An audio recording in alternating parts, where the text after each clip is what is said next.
It's like, can your team be taken from you? Can your leads be taken from you? Can your book of business be taken from you?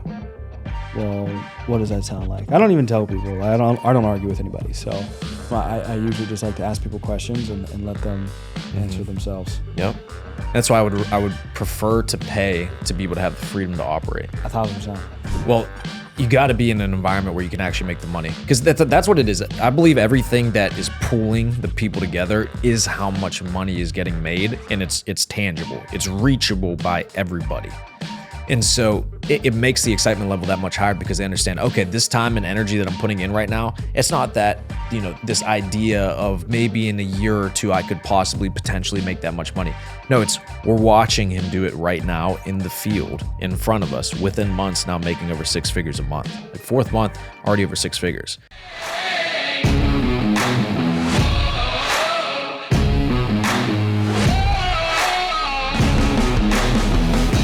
Let's go. We're live. We got another podcast episode, EIP testimonial, and it is a consistent monthly basis now. So Yep. we started back to back. Yeah, we started with $50,000 a month income, as it's still the floor, but just this past month you surpassed that with, what was your total income? 106. 106,000. And out of that, the profit was 95,000. 95,000. These are great margins. That's absurd. Yeah. They're I feel bad for the great people that are margins. always like, we don't spend anything on our business. We made $7 this month. But we didn't have any expenses. Right. That's the best, because they don't look at it like multiples where it's not the dollar amount that you spent. Like I'll say, oh, what did you spend on leads? And I'll say 12,000. Yeah. No, Well, yeah, but how much did I make? 106,000, right? 108,000. Like that's just, the margins are there. Like why would you not spend more on leads if you could make more money? And I feel like that's like such a rarity too, of like, and you're an investor when it comes to, crypto and different things like that. Like the odds of you finding something where the beginning of the month you can put 12 grand in and get 100 grand by the end of the month. How often do you run into coins or investments? It's the best meme coin ever right there. Yeah. Like, every single month, get a 5, 6, 10x. Yeah. Like and is that often? Do people get that? No, of course not. Yeah. Right? Yeah. The guys who are shooting for that are broke, living on a mattress in their like it's in their parents' basement. Yeah.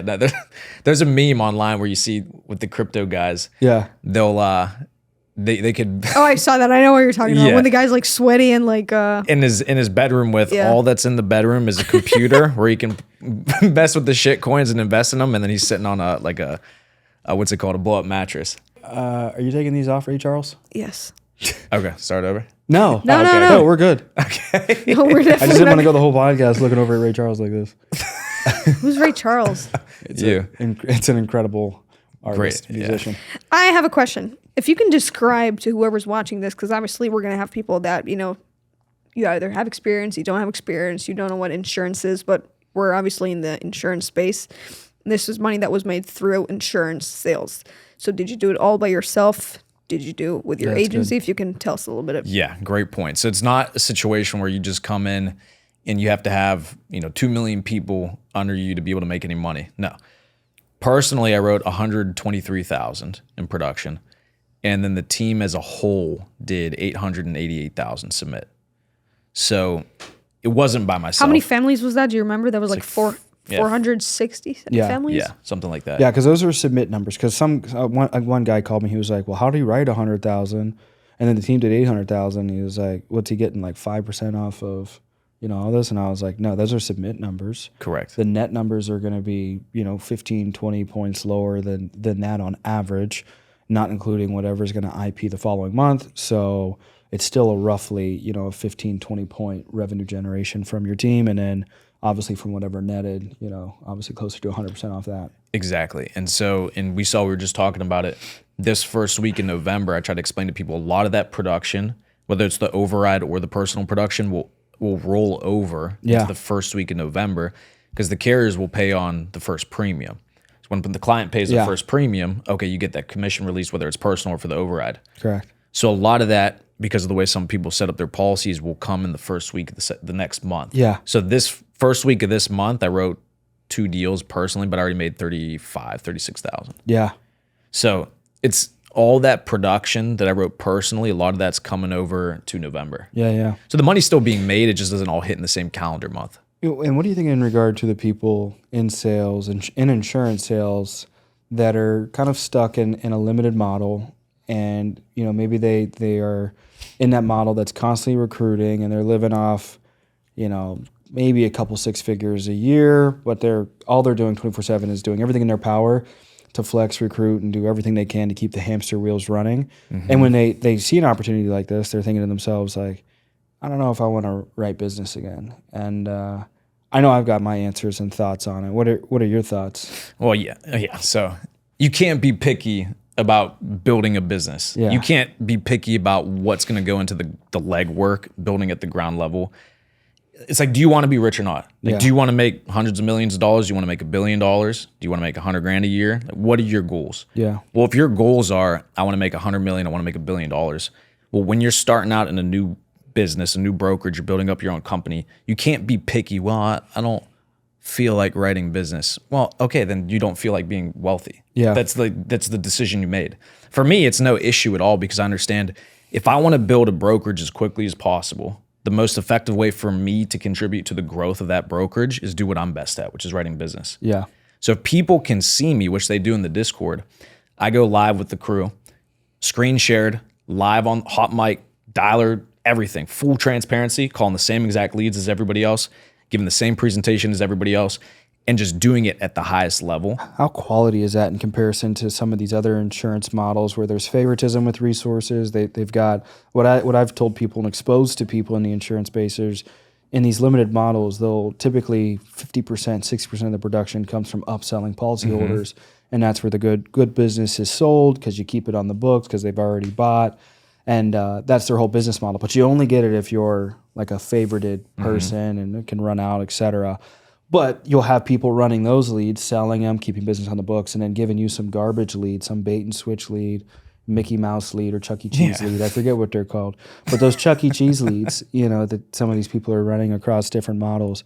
How And you know what's great important about is it? that? Is that the top people will get the better resources. Yeah. And they'll act like somehow that's duplicatable for Yeah. the person coming in at the ground level. You just got to manifest it. Oh, bro, just dial more, dial harder. Hit a Just cold plunge. Yeah, bro, you're not in the gym in the morning. It was because Yeah. you didn't post your gym selfie. You didn't fucking write business today. Yeah, you didn't take I notes on remember. how I breathe. I remember there was. I remember people used to edit their hours. They used to take a picture of the gym and then edit their hours, and so it seems like, hey, we're at the gym.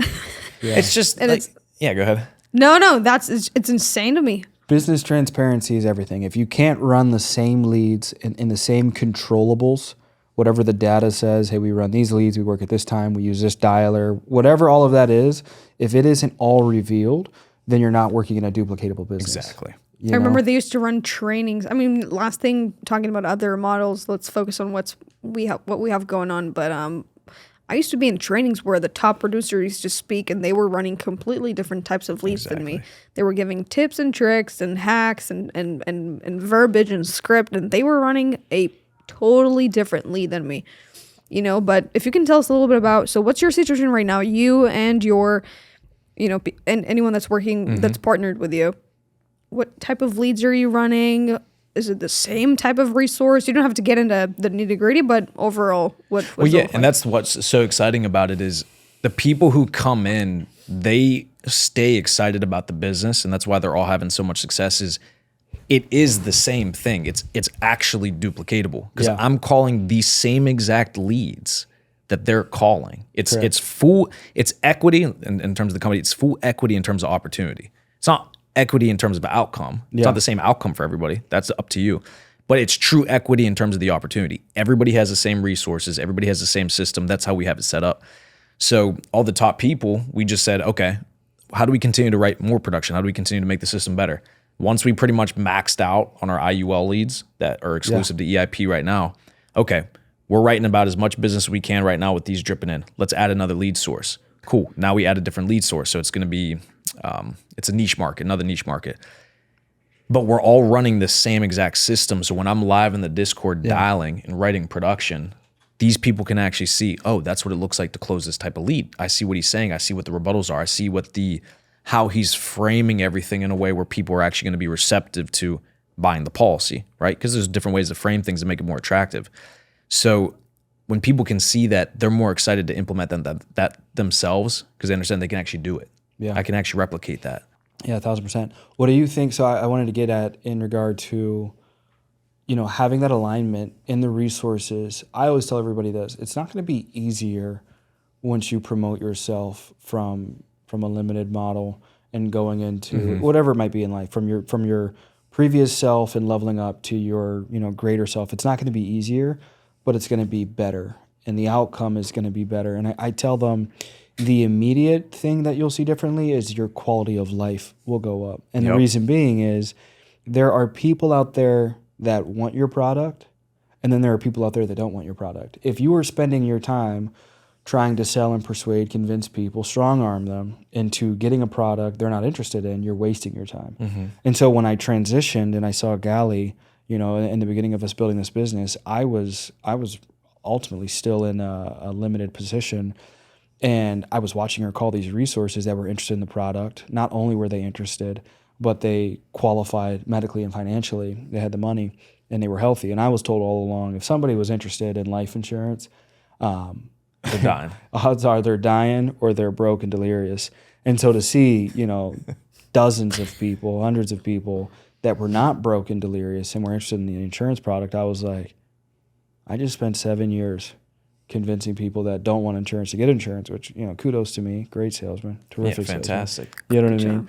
But imagine if I spent 7 years, working with individuals that actually wanted the product. And that's what I tell people is like, your quality of life goes up immediately, but that's in correspondence to the quality of you as a person. For sure. That's why I tell people, I tell you guys all the time, do not bring low quality people into your business, people that just can't grasp it, that you have to force them to see the bigger picture, or they just aren't financially affluent. Not that they, need to have millions of dollars saved, but they need to be able to generate revenue and save money and not make stupid decisions. Great point. And that's another something that I've noticed the longer I've been here is it's incredible to see how one business model is at least superior to another. Yeah. Because a lot of the people that we see come from the captive space are unable to invest in the lead resources. Yeah. Which to me tells me, well, you were at this company for how many years? Yeah.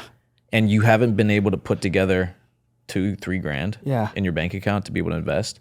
That to me should be a huge red flag. But I have no expenses.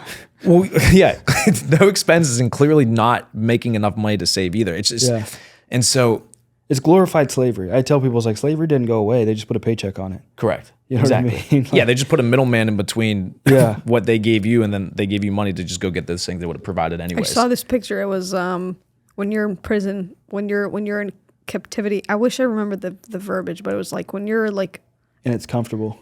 most prisons, I forget how it goes, but it talks about how the prisoner doesn't want to escape the prison because he doesn't even know that he's in prison. Right. Yeah. But let me ask you this. I actually have a good question.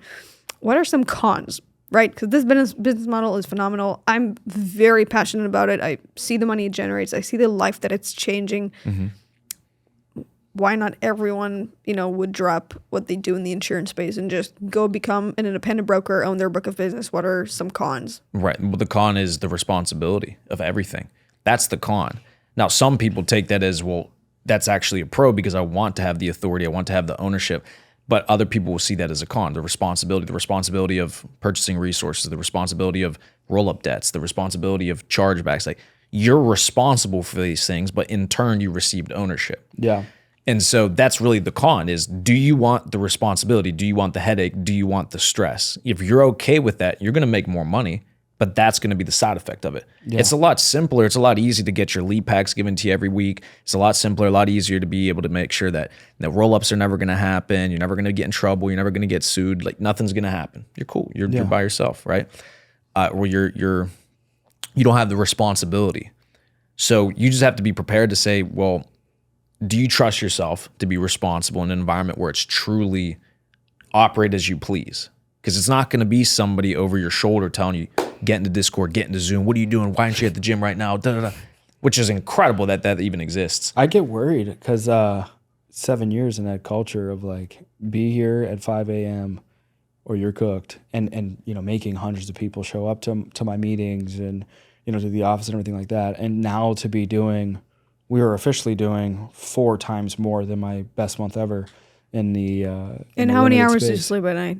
how many did I do then, or how many do I do now? Then what did you sleep? Then what do you sleep now? I probably slept an average of 3 or 4 hours a night then, and now I sleep like 7 or 8 hours a night. But the thing is we'll run meetings, and maybe 30, 40 people will hop on, and I'll be like, oh my God, I'm scared. But then I realized, like, we did $2 million with 94 submitters. Right. You know what I mean? So there's a lot of there's a lot of people that are making money, and there is just not a lot of people that are ultimately in the business, which when I look at it, it's more of an identity change of like, I don't want a lot of people. Right. I want a lot of production, a lot of revenue, and I want the least amount of people. I want the qualified people. Mm-hmm. You know what I mean? And so I think it's a big change for people. I guess people like us, you know what I mean? And the risk is what makes the people great in this business, because, the people that are willing to take that responsibility, and we call it risk, but hey, you own a business, guess what? Yeah. Life is risk. You're responsible for money. Yeah. You're liable for anything that goes well and anything that goes wrong. You own a grocery store. Hey, guess what? If people don't buy your bread and your cheese and it goes bad, you have a chargeback.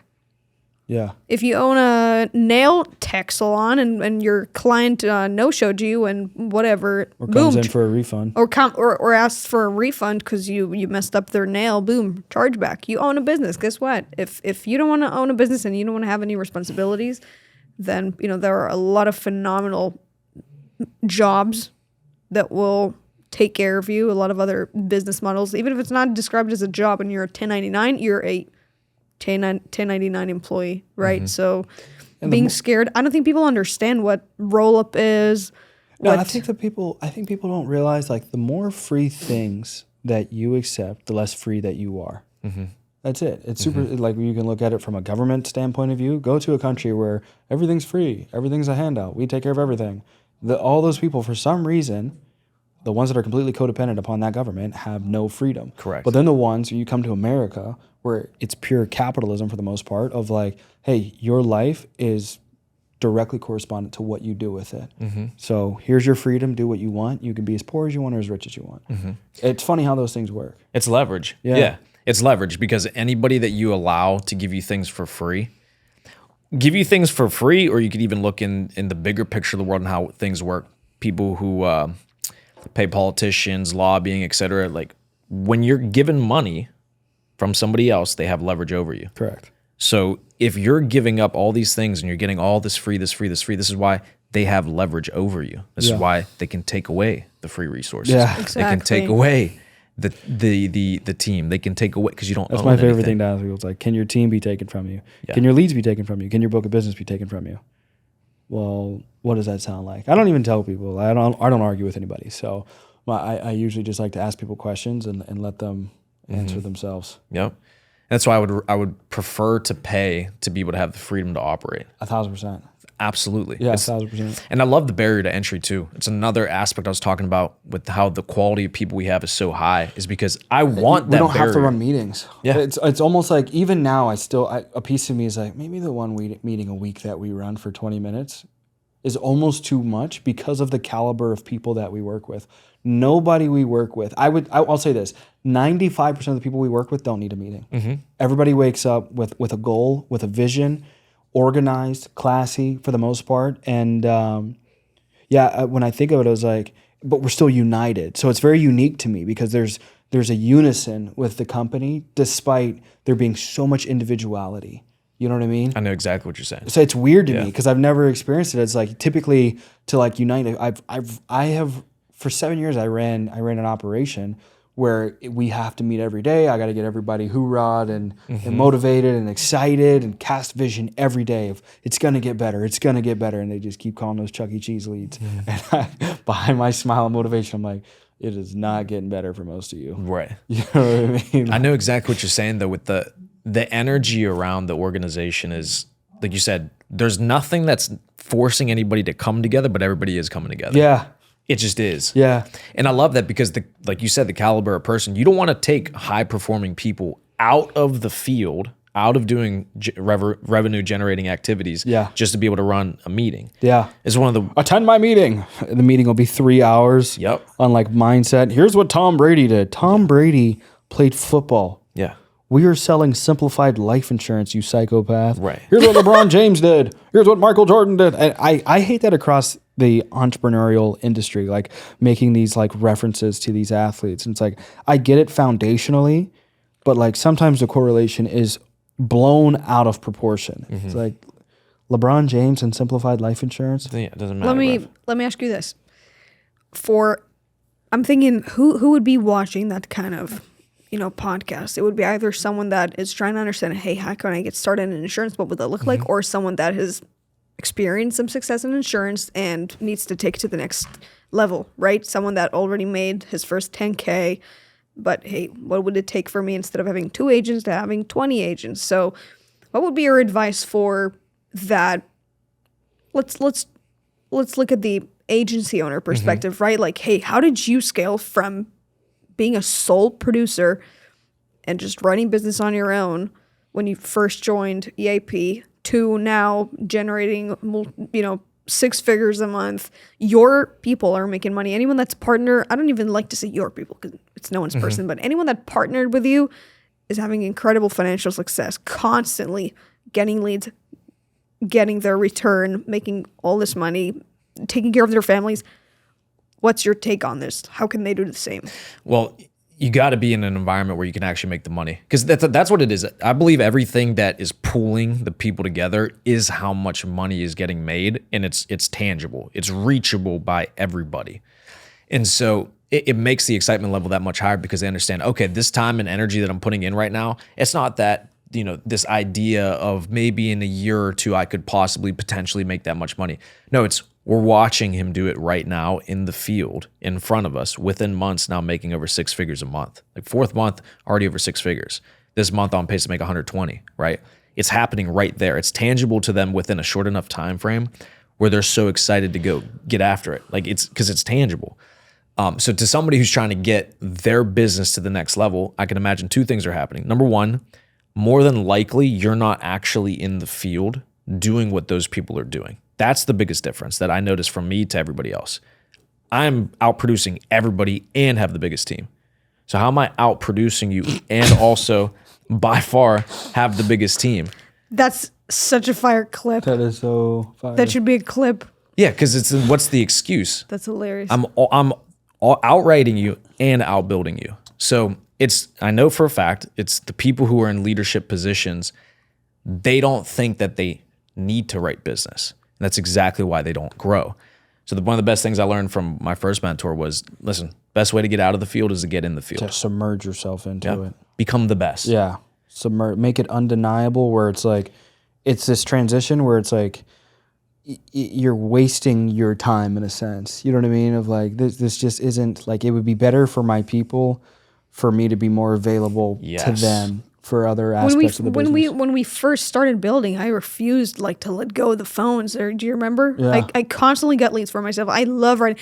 I don't understand. I definitely have that more, producer mentality than I'm definitely more there. Right. But you're gonna make more money. What are we talking about? You're gonna build. You're gonna make like 10 times more money if you. Jamaican. Huh? I sold that Jamaican guy. Yeah, Tristan made a sale. Listen, the first 6-7 months, I think I made a sale or 2 a month, man. Yeah, Tristan was dialing with me. I mean, I was the one ripping those leads even before we started this thing, but well, that's the point with the production is what you said about the income. People are so stressed about when can I get out of the field. What I tell the people I work with is, took me 8 years. Yeah, I'm stressed to even leave the field. What are we talking about? I will get back on the foot. Like, if everything, I have no fear. One, have good money saved. But secondly, like, life insurance is what saved my life. You know what I mean? So, and like now to see for 7 years, I convinced people that didn't want life insurance to get life insurance. For 2.5 of those years, I did it door to door and drove 200-something thousand miles over the course of 2.5 years and wrecked 5 times. And I give everybody my horror story. But, for another 3 or something of those years, it was still same deal. Hey, we need you to go out and produce. And I was the agency owner. Right. So it's like, when I look at it as like the thing that saved me, I have forget that. Like, as a man, there is no way in hell I would accept myself to not do everything in my power to generate more money. How do I make more money, solve more problems? and just be a man. For me, that's the definition of a man, is to provide and protect for yourself first and foremost, and then for those that you love. So like, I feel like you emasculate yourself and make yourself less manly by not being able to provide and protect at a minimum. It's not always going to be wins, and it's not always going to be you made $100,000 or $1 million for the month. But you got to get by, like especially in today's day and age. But I wanted to ask you, when do you think you will hit? What's the most money in general, roughly, that you've ever made in a month? Insurance, everything you've ever done? It depends on what you would. Are you saying like income into my bank account, Yeah. or like income into my bank account would have been last month? When do you think you will hit your first 7-figure month gross income? And I have another question to that. I'll let you answer this one, and I want to, because I'm trying to answer it in my mind for us. Right. So $1 million income would be 10x with the way we've been growing right now. Yeah. I wouldn't be shocked if it can be by the end of next year. And you know what I was thinking? We work in such a duplicatable business now that it doesn't require 10 times the people. I bet you could do $1 million a month with the people that you have now. I just don't know. Could you work? Was there enough time in the day if you 10x the leads for all of your if everybody 10x the leads? Right. Scientifically speaking, mathematically speaking, you guys should do 10 times the production. You should make 10 times the money. Correct. With the same amount of people. Correct. But here's where I just don't know if it would work. Is there enough time in the day?